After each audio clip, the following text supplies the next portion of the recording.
Bom dia! O devocional de hoje se encontra em 1 João, capítulo 2, versículos 1 e 2.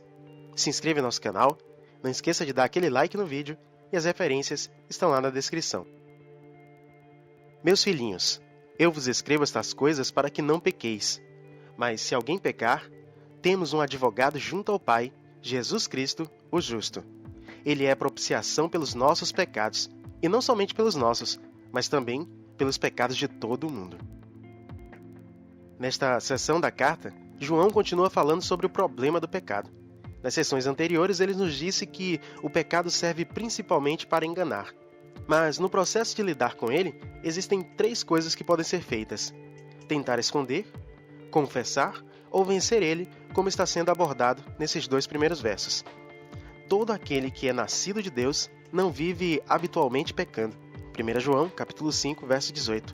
E essa carta foi escrita com o propósito de combater o pecado entre os irmãos e alertá-los sobre o ensino dos falsos mestres. É válido lembrar que ainda estamos nos aperfeiçoando. Filipenses capítulo 3, versículo 15. Pois a santificação não é algo que se consegue da noite para o dia. É um processo gradual, que só irá terminar quando formos transformados pelo Senhor e recebermos dele um novo corpo. Nesse dia, seremos perfeitos como ele é. 1 Coríntios capítulo 15, verso 51. Existe aqui um detalhe importante que devemos ressaltar. O texto quer dizer que é impossível não pecar, visto que não somos perfeitos, e afirma também que se pecarmos, temos um advogado a nosso favor. Mas esta afirmação não deve nos encorajar a pecar tendo a certeza do perdão. O pecado é algo maléfico que jamais deve ser encorajado ou consentido.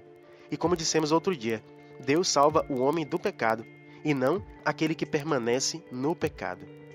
Quem permanece no pecado não é nascido de Deus. 1 João capítulo 3, verso 9. João expressa seu afeto pelos leitores quando os chama de filhinhos. Eles são meus filhos na fé. E um pai expressa seus cuidados dando bons conselhos a seus filhos. Vocês não devem pecar, mas se por acidente isso acontecer, existe um advogado que por alto preço comprou a nossa dívida com seu próprio sangue. Ele é nosso Paracletos, nosso advogado, aquele que intercede por nós, o único mediador entre nós e o nosso Pai Celeste, Jesus, o Cristo. 1 Timóteo capítulo 2, verso 5. Mas existe aí outro detalhe importante. Por causa do que Cristo fez por nós, todo aquele que guardar as palavras do Senhor, todo aquele que crer em Deus e em Jesus Cristo e o obedecer, tem a vida eterna e não será mais julgado. Agora é filho de Deus e tem a vida com ele. João capítulo 5, verso 24. Portanto, a maneira que Deus usou para mostrar ao mundo que nos ama foi entregar seu Filho para morrer por nós, para carregar sobre si os nossos pecados e para que todo aquele que crer em seu sacrifício vicário tenha a vida eterna. João capítulo 3, verso 16. O mundo está condenado em suas práticas. Busque a Jesus e encontre salvação. Querido Deus e Pai Celeste, essa é a melhor decisão que tomaremos em toda a nossa vida. Não há nada que se possa comparar. Toda a nossa esperança está em seu Filho, pois se não fosse por ele, estaríamos afogados em nossos pecados, carregando um peso de morte em nossos ombros. Mas por amor, Deus enviou seu Filho como sacrifício santo e amoroso. Não temos palavras suficientes para agradecer, e ainda pedimos que o teu Santo Espírito possa nos ajudar a vencer o pecado, pois sozinhos não somos capazes.